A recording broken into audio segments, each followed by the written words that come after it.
రాక్షస గుణములు వచ్చాయి. రాక్షసులు ఆక్రమిస్తే లోకంలో ప్రశాంతత ఎక్కడుంటుంది? వాళ్ళ సంతోషం వాళ్ళది, రాక్షస సంతోషం. కానీ లోకంలో ఎవరికి మాత్రం శాంతి ఉండదు. దీనికి కారణం లక్ష్మి యొక్క అనుగ్రహము తొలగిపోయింది. ఆవిడ చూడలేదు లోకం వంక. లోకం ఆవిడ వంక ఎదురు చూడడం మొదలు పెడుతుంది. ఇప్పుడు బాగా తీవ్రంగా చూస్తుంది. అమ్మా అమ్మ అమ్మ అమ్మ మళ్ళీ అనుగ్రహించమ్మా, తప్పైపోయిందమ్మా, ఇంకెప్పుడు ఇలాంటి బుద్ధి తక్కువ పనులు చేయమమ్మా అంటుంది. ఆవిడేమి నువ్వు నాకేదో యజ్ఞం చెయ్యి, నువ్వు నాకు యాగం చేయి అందో. అమ్మ కదూ, అమ్మ తప్పైపోయిందమ్మా, అమ్మ తప్పైపోయిందమ్మా అన్నాడు అనుకోండి పిల్లాడు.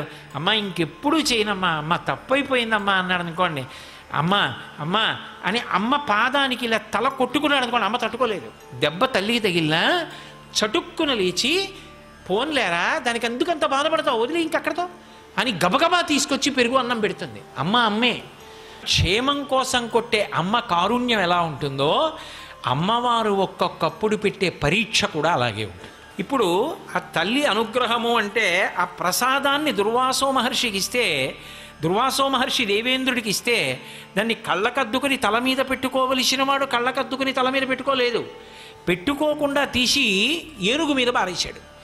ఏనుగు తొండం బట్టి లాగి కింద పారేసింది. కింద పారేసిన ఏనుగు కాలుతో తొక్కేసి, కాలుతో తొక్కేస్తే ప్రసాద తిరస్కారమైంది. ప్రసాదమును తిరస్కరిస్తే ఈశ్వరానుగ్రహమును తిరస్కరించినట్టు. మాకు అక్కర్లేదు ఈశ్వరానుగ్రహం. ఈశ్వరానుగ్రహం అక్కర్లేదన్నవాడు వృద్ధిలోకి ఎలా వస్తాడు?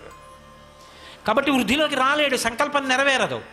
కాబట్టి ఇప్పుడు దీనికి ఏమిటి కారణం? అహంకారం. అహంకారానికి కారణం సంపద.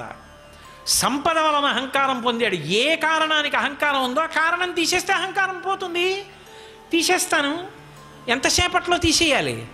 కారణం ఆయనే చెప్పాడు, అది అనుగ్రహం. అందుకే శాపానుగ్రహం ఇచ్చారంటారు. శాపం ఎందుకు ఇస్తారంటే మళ్ళీ బుద్ధి తెచ్చుకోవడానికి ఇస్తారు మహర్షులు, అంతేకాని బాధ పెట్టడానికి ఇవ్వరు. అందుకే లక్ష్మి సముద్రంలో పడిపోతుంది అన్నాడు. నీ ఐశ్వర్యం అంతా పోతుంది. ఇప్పుడు లక్ష్మి సముద్రంలోకి వెళ్ళిపోయింది. ఇంద్రుడికి ఉత్సాహం అంతా నశించిపోయింది. ఆయనకే నశించిపోతే ప్రజలందరికీ ఉత్సాహం నశించిపోయింది. జడత్వం వచ్చి ప్రతిస్పందన లేదు. అలా కూర్చుంటారంతే. ఏముంటో ఒక్కొక్క ఇంటికి మీరు వెళ్ళండి, నిస్తేజంగా ఉంటుంది. ఏమిటి అలా అంటే ఆ ఇంట్లో ఎవరికి ఉత్సాహం ఉండదు. బొమ్మలు ఎలా ఉంటాయో అలా ఉంటాయి. ఒక్కొక్క ఇంటికి మీరు వెళ్ళండి, ఎవరిని చూడండి రబ్బర్ బంతుల్లో ఆడుతుంటారు. అంత సంతోషంగా ఉంటారు, చక్కగా అంత గౌరవంగా మాట్లాడుతుంటారు, అంత ప్రేమగా మాట్లాడుకుంటుంటారు, ఈసడించుకోరు. అంత చక్కగా, అంత సమన్వయంగా, అంత సంతోషంగా ఉంటారు. కోడల్ని పిలిచో మాట చెప్పారనుకోండి, అలాగే మామయ్య గారు. కొడుకుని పిలిచో మాట చెప్పారనుకోండి, అలాగే నాన్నగారండి. కొడుకు నాన్నగారిని, నాన్నగారండి మీరు ఇవాళ ఇలా చేయకండి నాన్నగారండి, మీకు ఒంట్లో బాగుండట్లేదు. అలాగేరా, తప్పకుండా. నువ్వు నాకు చెప్పడండి అండ తండ్రి. ఎంత ప్రేమో! ఈ ఉత్సాహం, ఈ సంతోషం నశించిపోయింది అనుకోండి, ఆయన ఈవిడికి చెప్పడం, నా మాట వినాలా అన్నాను. ఎవరైనా వచ్చి ఏమండి చెప్పపోయారు, వాడు నా మాట వింటాడండి, ఇంకేం గౌరవం ఆ కుటుంబానికి ఎక్కడి నుంచి వస్తుంది? అయ్యా మీ నాన్నగారు శ్రీరామనవమికి 1000 రూపాయలు రసీదు రాశారండి, మీ దగ్గర పుచ్చుకోమన్నారు.